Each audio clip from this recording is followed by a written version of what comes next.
This is so cool. I have my grandmother Alice's letter that she wrote to one of her relatives from the Sequoia National Forest.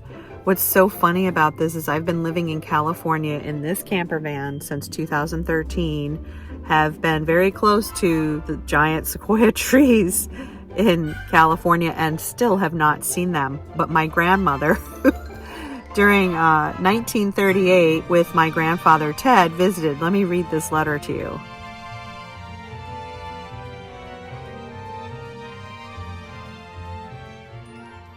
So first of all, just look at the date, August 22nd, 1938. But here, Sequoia National Park, California, August 20th, 1938.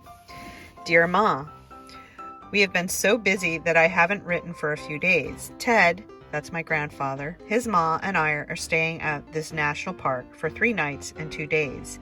Dave has to stay home and take care of 𝐸𝐿. He just happens to be on his 2 weeks vacation the whole while we are here.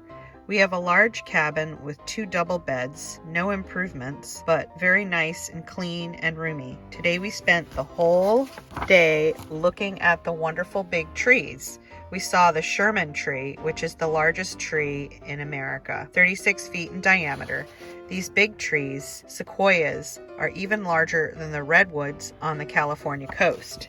We eat in a lodge nearby, but some people here do their own cooking, and the deer are so tame that they actually come over and look in the pot on the stove. We can pet some of the deer.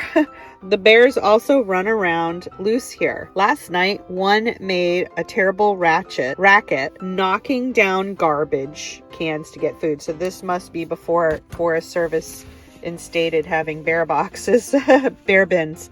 I received all 3 of your letters, Robert's and Ethel's, and was glad to hear that the vestibule is not as bad after all. Ted and I were also down in, and then I like how she finishes the letter on this side, Tijuana, Mexico, but did not stay there overnight. We came back and stayed in a hotel in San Diego.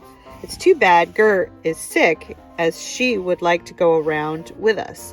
She has to stay in bed for 2 weeks until she is stronger. We ate out most of the time because we did so much sightseeing, but Dave stayed home with 𝐸𝐿 most of the time. Teddy and I went shopping in Hollywood the other day, and I bought a lovely black dress for $12.95, folks. I think things are a little dearer here. Except food and fruit especially. Think about inflation nowadays, friends. I'll say goodbye now as we are going down to have our supper. Love, Alice.